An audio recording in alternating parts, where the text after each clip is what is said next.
प्रधानमंत्री नरेंद्र मोदी ने कोरोना नियंत्रण के लिए उच्च स्तरीय बैठक में हालात की समीक्षा की। मेडिकल और हेल्थ इंफ्रास्ट्रक्चर को तेजी से विकसित करने के साथ ही राज्य और केंद्र के समन्वय पर दिया जोर। कोविड नियंत्रण के लिए अमेरिका, जर्मनी, ब्रिटेन, ऑस्ट्रेलिया और फ्रांस सहित कई बाहरी देशों ने भारत की मदद के लिए हाथ आगे बढ़ाए। टीकाकरण, दवाइयां, जांच सामग्री और रेमडेसिविर इंजेक्शन भेजने की पेशकश। 18 से 44 वर्ष की आयु वर्ग के लोगों के लिए कोरोना टीकाकरण 1 मई से होगा शुरू। आज से ऑनलाइन रजिस्ट्रेशन जारी। टीका लगवाने के इच्छुक लोग कोविड सेतु और आरोग्य सेतु ऐप पर करा सकते हैं रजिस्ट्रेशन। और पंचायत चुनाव के चौथे चरण के लिए पोलिंग पार्टियां हुई रवाना। 29 अप्रैल को होगा मतदान। निष्पक्ष और शांतिपूर्ण मतदान के लिए किए गए व्यापक इंतजाम। कोविड नियमों का भी होगा पालन। नमस्कार, मैं हूं हिमांशु सोनकर और अब समाचार विस्तार से। देश में कोरोना संकट के बीच मंगलवार को प्रधानमंत्री नरेंद्र मोदी ने एक बार फिर उच्च स्तरीय बैठक की। इस बैठक में उन्होंने देश में मौजूदा मेडिकल इंफ्रास्ट्रक्चर की समीक्षा की। बैठक में प्रधानमंत्री ने अधिकारियों के हेल्थ इंफ्रास्ट्रक्चर को तेजी से विकसित करने के निर्देश दिए। प्रधानमंत्री ने अधिकारियों को यह भी निर्देश दिए कि वे पीएसए ऑक्सीजन संयंत्रों को जल्द से जल्द शुरू करने के लिए राज्य सरकारों के साथ मिलकर काम करें। वहीं अधिकारियों ने पीएम को यह भी अवगत कराया कि वे राज्यों को पीएसए ऑक्सीजन संयंत्र स्थापित करने के लिए प्रोत्साहित कर रहे हैं।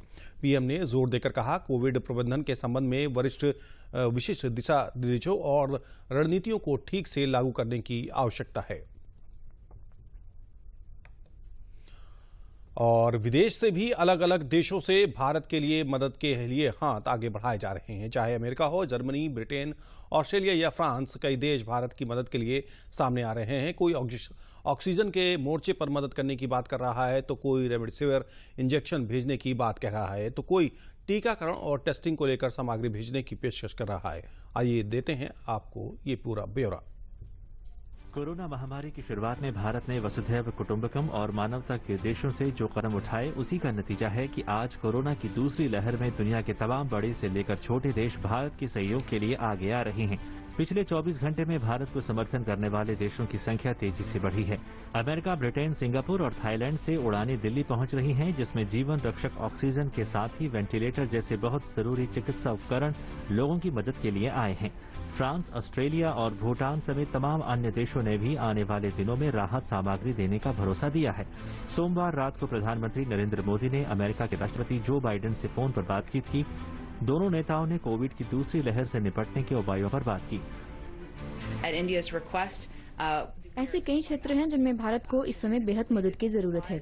ऑक्सीजन उनमें से एक है। भारत के अनुरोध पर अमेरिका ऑक्सीजन और संबंधित आपूर्ति मुहैया कराने के विकल्पों को तलाश रहा है। अमेरिकी रक्षा विभाग और USAID ऑक्सीजन उत्पादन प्रणाली प्रदान करने के लिए विकल्पों को देख रहे हैं। हम भारत में आपात स्थिति पर विचार करते हुए कम आवश्यकता वाले देशों की मदद के लिए जाने वाले जहाजों का मार्ग परिवर्तित कर सकते हैं और उम्मीद है कि जल्द ही हमें इस पर और जानकारियाँ मिलेंगी। सुरक्षा विभाग फील्ड ऑक्सीजन उत्पादन प्रणाली मुहैया कराने पर भी विचार कर रहा है, जिसका इस्तेमाल अमेरिका ने अपने फील्ड मेडिकल अस्पतालों में किया था। प्रत्येक इकाई 50 से 100 बिस्तरों पर ऑक्सीजन मुहैया करा सकती है। प्रशासन ऑक्सीजन कंसंट्रेटर्स और वेंटिलेटर्स मुहैया कराने के विकल्पों पर भी गौर कर रहा है। भारत ने टीकों के निर्माण के लिए आवश्यक कच्चे माल की निर्बाध आपूर्ति की मांग की है। हमने रेमडेसिविर के अमेरिकी वाणिज्य आपूर्तिकर्ताओं की भी पहचान की है, जो भारत में कोविड-19 के रोगियों की फौरन मदद के लिए उपलब्ध है। निश्चित रूप से हम वैक्सीन के लिए जरूरी कच्चे माल की जरूरत के मामले पर भारत के अधिकारियों के साथ सभी स्तरों पर निकट संपर्क में हैं। हम भारत के अनुरोध के अनुसार सीरम संस्था को एस्ट्राजेनेका कोविशील्ड वैक्सीन के उत्पादन के लिए कच्चा माल प्रदान करेंगे। अमेरिका ने एस्ट्राजेनेका कोविड-19 टीकों की 60 मिलियन खुराक दुनिया को देने की भी योजना बनाई है। उधर ब्रिटेन से भी चिकित्सा आपूर्ति की पहली खेप सोमवार को दिल्ली पहुंची। ब्रिटेन भारत को ऑक्सीजन की आपूर्ति के लिए कंटेनर के साथ ही 500 ऑक्सीजन कंसंट्रेटर और वेंटिलेटर भेजेगा। ब्रिटेन के विदेश मंत्री डोमिनिक राब ने ट्वीट पर कहा, खुशी है कि हमारी पहली चिकित्सा आपूर्ति की खेप भारत में पहुंच गई है और उसे वहां भेजा जाएगा जहां उसकी सबसे ज्यादा जरूरत है। कोई भी तब तक सुरक्षित नहीं है जब तक हम सभी सुरक्षित नहीं हैं। इस वैश्विक खतरे से लड़ने के लिए अंतर्राष्ट्रीय सहयोग बहुत महत्वपूर्ण है।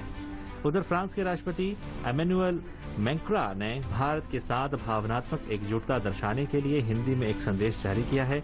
एमेनुअल मैक्रॉन ने अपने फेसबुक पोस्ट में लिखा है, हम जिस महामारी से गुजर रहे हैं कोई इससे अछूता नहीं है। हम जानते हैं कि भारत एक मुश्किल दौर से गुजर रहा है। फ्रांस और भारत हमेशा एकजुट रहे हैं। हम अपनी सहायता प्रदान करने के लिए तत्परता से जुट रहे हैं। फ्रांस भारत को मेडिकल उपकरण, वेंटिलेटर और ऑक्सीजन तथा 8 ऑक्सीजन जनरेटर भेजेगा। प्रत्येक जनरेटर प्रवेशी वायु से ऑक्सीजन का उत्पादन करके एक अस्पताल को 10 साल तक आत्मनिर्भर बना सकता है। हमारे मंत्रालयों के विभाग कड़ी मेहनत कर रहे हैं। हमारी फ्रांसीसी कंपनियां लामबंद हो रही हैं और वे पहले से अधिक संख्या में मौजूद हैं। एकजुटता हमारे राष्ट्र के केंद्र में है या हमारे देश के बीच मित्रता के केंद्र में है।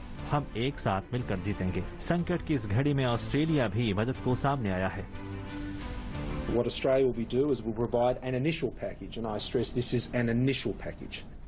ऑस्ट्रेलिया भारत को 500 गैर invasive ventilator, 10 lakh surgical mask, 5 lakh P2 और N95 mask, 1 lakh surgical gown, 1 lakh goggles, 1 lakh जोड़े दस्ताने और 20,000 फेस शील्ड दे रहा है। हम ऑक्सीजन कंसंट्रेटर की खरीद शुरू करने के लिए भी सहमत होंगे। Over the course of the next week. Israel के राष्ट्रीय सुरक्षा सलाहकार मीर बेन शब्बत ने भारत के राष्ट्रीय सुरक्षा सलाहकार अजीत डोभाल से बात कर स्थिति पर काबू पाने के लिए इजराइल के पूर्ण समर्थन का आश्वासन दिया। तमाम अन्य यूरोपीय संघ के देश भी कोविड के खिलाफ जंग में भारत की मदद के लिए आगे आए हैं। बेल्जियम एंटीवायरल दवा रेमडेसिविर की 9,000 डोज देगा। रोमानिया 80 ऑक्सीजन कंसंट्रेटर और 75 ऑक्सीजन सिलेंडर्स देगा। लग्जमबर्ग 58 वेंटिलेटर्स की मदद भेजेगा। पुर्तगाल 5,503 रेमडेसिविर और हर हफ्ते 20,000 लीटर ऑक्सीजन देगा। स्वीडन 120 वेंटिलेटर्स देगा। प्रधानमंत्री नरेंद्र मोदी और अमेरिकी राष्ट्रपति जो बाइडेन के बीच सोमवार को फोन पर हुई बातचीत में कोविड की स्थिति पर विस्तार से चर्चा हुई। इसके बाद बाइडेन ने कहा कि भारत को वैक्सीन निर्माण के लिए जरूरी कच्चे माल, चिकित्सा उपकरणों और रेमडेसिविर समेत आवश्यक दवाओं की आपूर्ति की जाएगी। We are sending immediately a whole series of help that he needs, including providing for those remdesivir and other drugs that are able to deal with this and prevent, in some cases, but help recovery. Secondly, we are sending the actual mechanical parts that are needed for the machinery they have to build a vaccine, and that's being done as well. We're also I've discussed with him when we'll be able to send actual vaccines to India, which will be my intention to do. विश्व का सबसे बड़ा टीकाकरण अभियान देश में सुचारू रूप से जारी है। स्वास्थ्य और परिवार कल्याण मंत्रालय ने बताया है कि देश में अब तक 14 करोड़ 78 लाख से अधिक कोविड टीकों की खुराक दी जा चुकी है। देश में कोरोना टीकाकरण का अगला चरण 1 मई से शुरू हो रहा है। अब तक 45 साल से ऊपर के लोग ही कोरोना का टीका लगवा सकते थे, लेकिन 1 मई से देश में 18 साल और इससे ऊपर का हर व्यक्ति टीका लगवाने के लिए पात्र होगा। 18 से 44 आयु वर्ग के लोगों को टीका लगवाने के लिए आज से ऑनलाइन रजिस्ट्रेशन शुरू हो गया है। 18 से 44 आयु वर्ग वाले लोगों को अपना रजिस्ट्रेशन करवाना अनिवार्य है। टीका लगवाने वाले इच्छुक 18 से 44 साल के उम्र के लोग कोविड सेतु और आरोग्य सेतु ऐप पर रजिस्ट्रेशन करा सकते हैं। केंद्र सरकार ने बताया है कि राज्यों और केंद्र शासित प्रदेशों में अब तक 15 करोड़ से अधिक डोज मुफ्त प्रदान की गई है। वहीं 1 करोड़ से अधिक खुराक अभी भी राज्यों और केंद्र शासित प्रदेशों के पास उपलब्ध है। अगले 3 दिनों में राज्यों, केंद्र शासित प्रदेशों को अतिरिक्त 80 लाख से अधिक खुराक दी जाएगी। प्रदेश के ऊर्जा मंत्री श्रीकांत शर्मा ने मथुरा जिला अस्पताल का निरीक्षण किया। उन्होंने कोरोना को लेकर सरकारी व निजी अस्पतालों का आपसी समन्वय बेहतर करने के लिए कहा, जिससे कि मरीज को भटकना न पड़े। उन्होंने जिलाधिकारी को बेहतर समन्वय सुनिश्चित करने के निर्देश दिए। श्रीकांत शर्मा ने जिला चिकित्सालय में अपनी विधायक निधि से ऑक्सीजन प्लांट लगाने की योजना पर काम करने के भी निर्देश दिए। उन्होंने कहा कि मरीजों और तीमारदारों को बेड, ऑक्सीजन और दवाओं के लिए भटकने की स्थिति शिकायत मिले तो प्रशासन कड़ी कार्रवाई करेगा। उन्होंने कहा कि नेगेटिव आने के बावजूद कोरोना के लक्षणों और आवश्यक जांच के आधार पर भी गंभीर हालत के मरीजों को अस्पताल भर्ती किया जाए। आइसोलेशन में रह रहे मरीजों को पूरी निगरानी हो। ऊर्जा मंत्री श्रीकांत शर्मा ने कहा कि पारदर्शिता बढ़ाकर मरीजों और आम लोगों में सकारात्मकता बढ़ाएं। ऊर्जा मंत्री ने एम्बुलेंस और शव वाहनों की संख्या बढ़ाने के निर्देश दिए, जिससे कि मरीजों और तीमारदारों को इंतजार न करना पड़े। ऊर्जा मंत्री ने कहा कि भर्ती करने में आनाकानी करने वाले अस्पतालों के खिलाफ जिलाधिकारी कार्रवाई करें। मेहनत से इस महामारी को परास्त करने में लगे हैं और ये एक महामारी है। जनता के सहयोग से इस महामारी को हम लोग निश्चित रूप से परास्त करेंगे। ये जो सेकेंड ये कोविड की वेव है, ये बहुत ज़्यादा खतरनाक है। हम एक ऐसे दुश्मन से लड़ रहे हैं जो अदृश्य है और वो अलग अलग तरीके से हम पर हमला कर रहा है। तो इसमें जो सजगता बहुत आवश्यक है। जो कोविड की गाइडलाइंस हैं, उनका हम सब लोग व्यक्तिगत तौर पर उनका अनुपालन करें। सफाई, दवाई, कड़ाई, इसका विशेष ध्यान रखें। और वैक्सीनेशन का ड्राइव पहले से ही चल रहा है। जो 45 साल से ऊपर के लोग हैं, अधिकतर लोग, सभी लोग वैक्सीन ले लें, ये लोग भी हम सुनिश्चित कर रहे हैं। 1 तारीख से बड़ा हमारा वैक्सीनेशन ड्राइव चलने वाला है। ज़्यादा से ज़्यादा लोग उसमें जुड़ें। कोशिश हमारी ये है कि इस महामारी को हम सब एकजुट होकर परास्त करें। शासन प्रशासन पूरी मुस्तैदी से अपने काम में लगा है। कमियां भी हैं, कहीं ऑक्सीजन की कमी आ रही है, कहीं दवाई की कमी आ रही है, हम इसको नकार नहीं रहे हैं। लेकिन इस कमी को भी पूरा करने की जिम्मेदारी हमारी है। उस कमी को भी हम लोग पूरी कर रहे हैं। हमारे यहाँ ट्रेन चल रही हैं, हम बाहर से भी एयरफोर्स की पूरी मदद भी ले रहे हैं। तो आदरणीय प्रधानमंत्री जी, पूरे प्रयास में है कि राज्यों को पूरी मदद दी जाए। राज्य भी अपने स्तर पर लगातार प्रयासरत हैं। कोशिश है पूरे सब लोगों की कि हम अपने लोगों को कैसे बचा पाएं और निश्चित रूप से हम जनता के सहयोग से अपने लोगों को इस महामारी से बचाएंगे और इस महामारी को हम लोग परास्त करेंगे। लगातार हम लोग नए और हॉस्पिटल्स को आइडेंटिफाई करके उनको ऐड ऑन कर रहे हैं।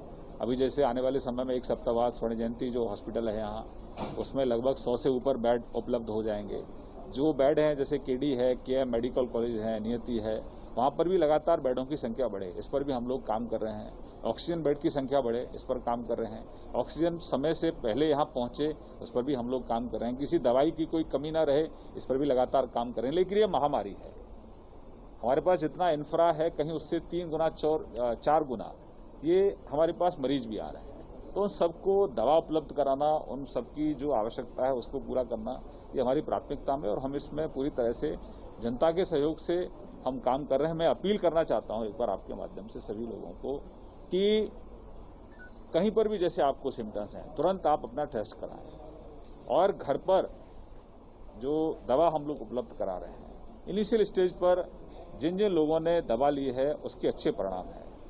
लगभग 88-89%, 90% तक लोग ठीक हो रहे हैं। तो अच्छी बात भी है, लेकिन कई जगह स्थिति क्रिटिकल भी रहती है, उसका भी हम लोग सामना कर रहे हैं।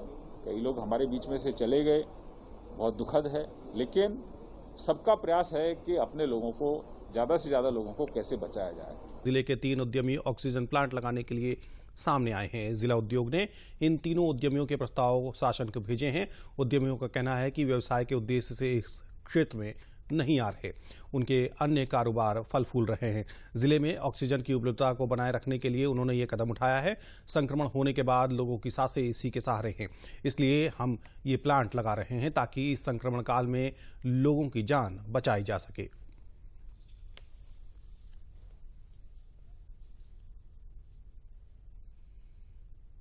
प्लांट है, हम एयर एटमॉस्फेयर से जो है एयर लेके उसको ऑक्सीजन में कन्वर्ट करते हैं और जो डेली की कैपेसिटी है सिलेंडर की, सर 200 से लेकर 250 सिलेंडर की कैपेसिटी है पर डे 24 आवर्स में।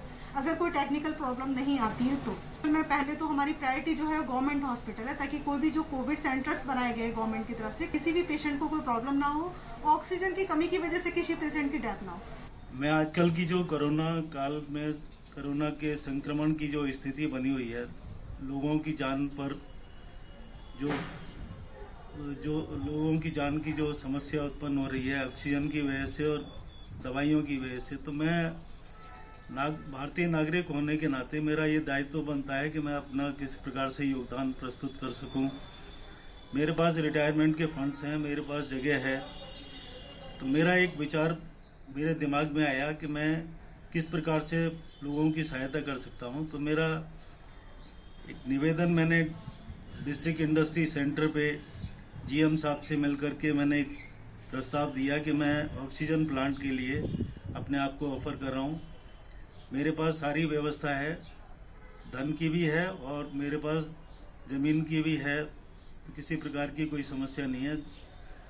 डीआईसी से जीएम साहब से मिलकर के जो भी मेरे को जल्दी से जल्दी मैं इसमें योगदान देना चाहता हूँ, जो कि बिना किसी प्रॉफिट के मैं लोगों की सेवा करना चाहता हूँ। जो इस वक्त कोरोना काल चल रहा है, जिसमें सबसे ज़्यादा ज़रूरत है आज की इस कोरोना काल में ऑक्सीजन सिलेंडर की, ऑक्सीजन की, जो कि बहुत कम जो है मिल पा रही है, जिसकी वजह से लोग मतलब मर रहे हैं, जिसकी कमी है बहुत ज़्यादा इस वक्त। तो यही देखते हुए मैं इसी प्रोफेशन में हूँ, तो मैंने सोचा, प्रशासन की तरफ से भी खबर आई, तो मैंने सोचा कि ठीक है हम लोग एक प्लांट लगाते हैं, जिसकी फाइल वगैरह जब मैंने प्रोसेस के लिए दी तो बहुत जल्दी उन लोगों ने आगे बढ़ाई और कहा कि आपको बहुत जल्दी हम लोग 1 प्लेटफॉर्म पर ही सारा प्रोवाइड करा देंगे। तो मैंने शुरू कर दिया है। मैं 300 सिलेंडर का प्लांट बहुत जल्दी से लगाना चाहता हूँ, जो कि काम चल रहा है। और हमारे सीएम योगी साहब और पीएम साहब और सबसे ज़्यादा जिला प्रशासन का बहुत ज़्यादा सहयोग मिल रहा है। प्रदेश में ऑक्सीजन के लिए तीमारदारों को भटकना न पड़े, इसके लिए खाली सिलेंडरों की कमी को पूरा करने के लिए प्रदेश सरकार ने अनूठी पहल की है। प्रयागराज के डैनी में पड़ी सार्वजनिक उपक्रम क्षेत्र की इकाई Bharat pumps and compressors limited को केंद्र सरकार ने भेल के द्वारा वर्क ऑर्डर व ऑक्सीजन सिलेंडर बनाने को दे दिया है। अपर मुख्य सचिव एमएसएमई नवनीत सहगल ने बताया है कि ऑक्सीजन सिलेंडर बनाने वाली इकाई से अस्पतालों में सिलेंडर की कमी को पूरा किया जा सकेगा। साथ ही इकाई खुलने से युवाओं के लिए रोजगार के अवसर भी मिलेंगे। कंपनी कर्मचारियों ने बताया है कि मिनी रत्न से सम्मानित सार्वजनिक क्षेत्र की Bharat pump and compressor limited Naini को सरकार ने बंद कर दिया था। कोरोना काल में इसको फिर से चालू करने की मंजूरी मिल गई है। केंद्र सरकार के आदेश पर भेल कंपनी ने 2500 सिलेंडर के निर्माण का वर्क ऑर्डर दिया है। राज्य सरकार के प्रस्ताव पर केंद्रीय भारी उद्योग मंत्रालय ने मंजूरी दे दी है। वर्क ऑर्डर मिलने से कंपनी के कर्मचारियों में खुशी की लहर दौड़ गई है। देश हित में हम लोग काम करने के लिए तत्पर है, अपने समाज के लिए काम करने के लिए तत्पर है। बहुत अच्छी बात है, जो ऑर्डर मिला है इसको शीघ्र हम लोग पूरा करके सरकार को देने का काम करेंगे। ये ऑर्डर कल बीएचएल के लोग आए थे यहाँ, और बीएचएल के लोगों ने ऑर्डर दिया है। बीएचएल को भारी उद्योग मंत्रालय ने ऑर्डर दिया है, बीएचएल हमें ऑर्डर दिया है। हम लोग काम आजकल में शुरू कर देंगे, सिलेंडर बनाना शुरू हो जाएगा। बहुत जल्दी ये सिलेंडर बन करके उत्तर प्रदेश सरकार के कदमों में होगा। इस कोरोना महामारी में पूरा देश, पूरा बीपीसीएल परिवार सरकार के साथ खड़ा है, और हम अपने देश के लिए, अपने प्रदेश के लिए बीपीसीएल परिवार की तरफ से 1 महीने के अंदर कम से कम 3000 सिलेंडर हम देने का पूरा प्रयास कर रहे हैं कि इस कोरोना जैसे महामारी में बीपीसीएल की भी एक भूमिका हो, और जल्द से जल्द हम सिलेंडर देने का प्रयास कर रहे हैं। वाराणसी में चौकाघाट स्थित राजकीय आयुर्वेदिक कॉलेज में आने वाले सभी मरीजों को दवाओं के साथ साथ कोरोना से बचाव के लिए आयुष काढ़ा के साथ साथ सिरशादी काढ़ा और अमृदी काढ़ा मुफ्त दिया जा रहा है। इस मुश्किल वक्त में मात्र 1 रुपए के पर्चे पर मरीजों को मिल रहे आयुर्वेदिक काढ़े से उनके अंदर इम्यून सिस्टम मजबूत हो रहा है। सिरशादी काढ़ा से कफ का नाश होता है और अमृतादी काढ़ा से बुखार से संबंधित समस्याओं का समाधान होता है। इन सभी प्रकार के आयुर्वेदिक काढ़े का कोई भी साइड इफेक्ट नहीं है और इन्हें दालचीनी, काली मिर्च, सौंठ, तुलसी, गिलोय, सिरशादी, धनिया, बीज इत्यादि जड़ी बूटियों तथा अन्य मसाले मिलाकर तैयार किया जाता है।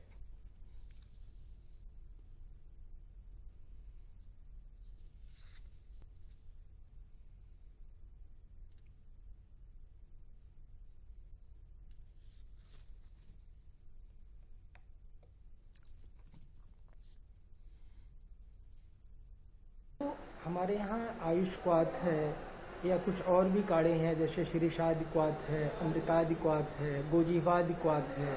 ठीक है, इन क्वाथ का मतलब ये होता है कि ये सभी काढ़े जैसे हम सबसे पहले आयुष्वाद की बात करें तो आयुष्वाद में जो हमारे इंग्रेडिएंट होते हैं वो इंग्रेडिएंट हैं, वो सब हमें होम रेमेडी वाले इंग्रेडिएंट्स हैं, वो सब हम अपने किचन में बहुत पहले से उपयोग करते आ रहे हैं। लेकिन हम जब यहाँ पे उसको एक मात्रा में और एक पेशेंट की कंडीशन के अकॉर्डिंग एक डोज के हिसाब से देते हैं तो वो एक औषधि के रूप में काम करती है।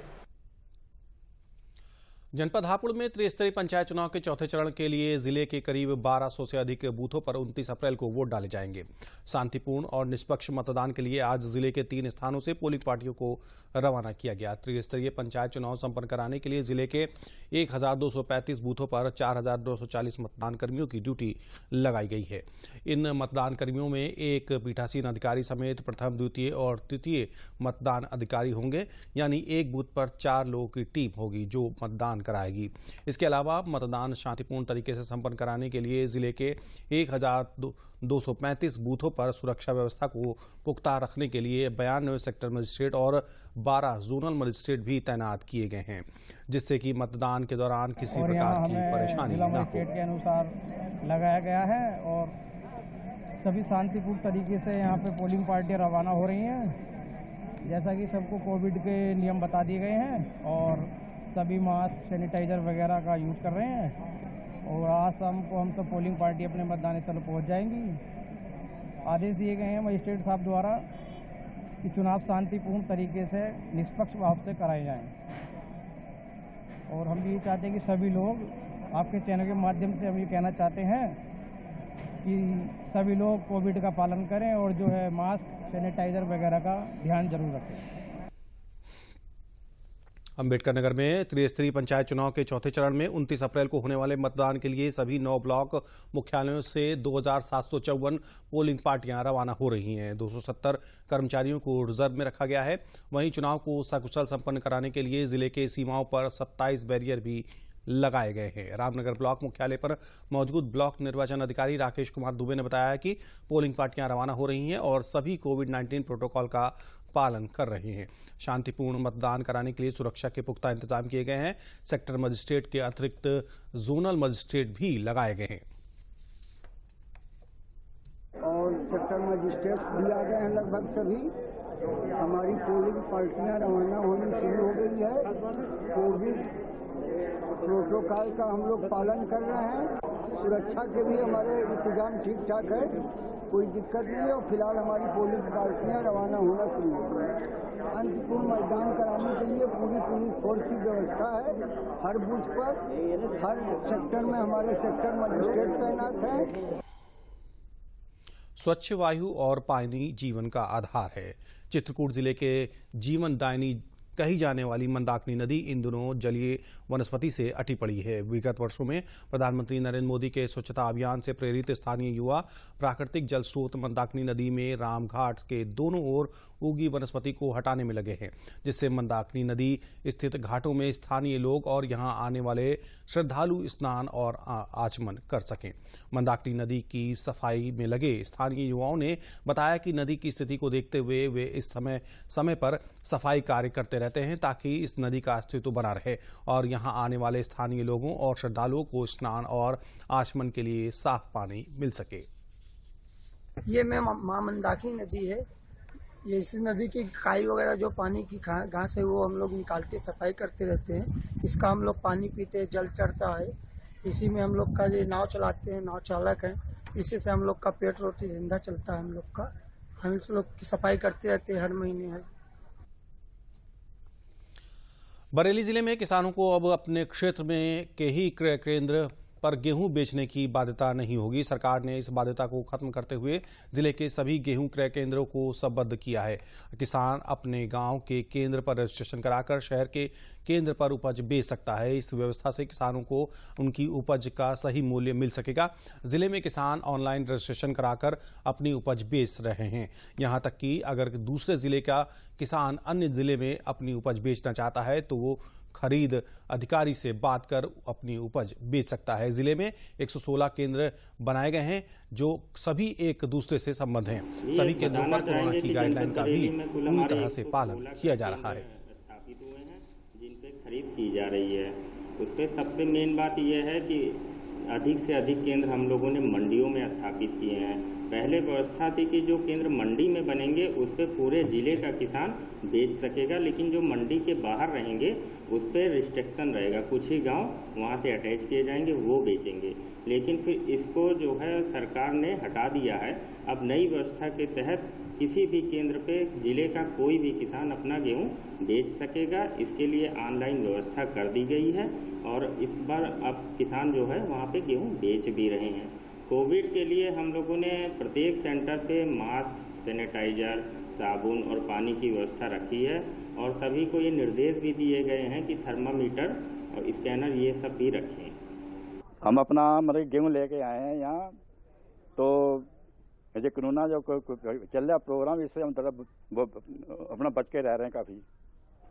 हाँ, तो सब लोग यहाँ बड़े सुविधा से बैठे हैं, दूर दूर बैठते हैं और दूर दूर रहते हैं, 2 मीटर की दूरी रखते हैं। मिर्जापुर के छोटी गुदरी इलाके में पुराने मकान की छत ढहने से एक परिवार के 5 लोगों की मलबे में दबकर मौत हो गई। घटना सुबह तड़के लगभग 2:30 बजे की है, जब किराए के मकान में रहने वाले उमाशंकर और उनकी पत्नी गुड़िया, बेटे शुभम और सौरभ, बेटी संध्या हादसे के कारण सभी इस मलबे में दब गए। घटना की सूचना पर मौके पर पहुंची पुलिस ने फायर ब्रिगेड की मदद से राहत और बचाव कार्य शुरू किया। कई घंटों के प्रयास के बाद सभी के शव मलबे से बाहर निकाले गए। घटनास्थल पर डीएम और एसपी भी मौजूद रहे। जिलाधिकारी का कहना है कि रेस्क्यू के बाद 5 शवों को निकाल लिया गया है। परिवार में एक लड़की बची है जो वाराणसी में पढ़ रही थी। कोरोना के बढ़ते संक्रमण के बीच आयुर्वेद के द्वारा भी बचाव संभव है। लखनऊ के लोहिया आयुर्विज्ञान संस्थान के आयुर्वेद विभाग के चिकित्सा अधिकारी डॉक्टर एस.के. पांडे ने बताया कि आज के समय लोगों को थोड़े एहतियात के साथ घरेलू नुस्खे लेने से रोग प्रतिरोधक क्षमता बढ़ती है। उन्होंने कहा कि पालक और चुकंदर के सूप के सेवन से शरीर में ऑक्सीजन लेवल अच्छा बना रहता है। साथ ही काढ़े का सेवन नियमित करते हैं तो कई रोगों से बचाव में ये मददगार साबित होता है। उन्होंने कहा कि नियमित गरारा करना और भाप लेना लोगों को अपनी दिनचर्या में शामिल करना चाहिए। कि जैसे ही हमें महसूस हो जरा सा भी कि हमारे शरीर में संक्रमण हो रहा है, गले में इन्फेक्शन लगे, गले में खिचखिच लगे, सरसराहट से लगे कि बलगम जम रहा है, तुरंत उसके बाद एक्टिव हो जाना चाहिए। 3 तरीके से इसमें गरारा करना चाहिए। हमारा पहला टारगेट है कि हम इस संक्रमण को गले में ही खत्म कर दें और वो लंग्स तक ना जाने पाए। उसके लिए क्या करना चाहिए? गरारा करें 3 तरीके से। एक, सेंधा नमक और हल्दी डाल के गरारा करें। दूसरा, बिटाडीन से गरारा करें। समाचारों में बस इतना ही। और एक जरूरी सूचना, आप जब भी घर से बाहर निकलें अपने मास्क के साथ निकलें और सामाजिक दूरी का जरूर पालन करते रहें। साथ ही हाथों को सैनिटाइज करते रहें और अपना मास्क जरूर पहनें। और अब वक्त हो चुका है मेरे स्टूडियो से बाहर निकलने के, इसलिए मुझे मास्क पहनना जरूरी होगा। नमस्कार।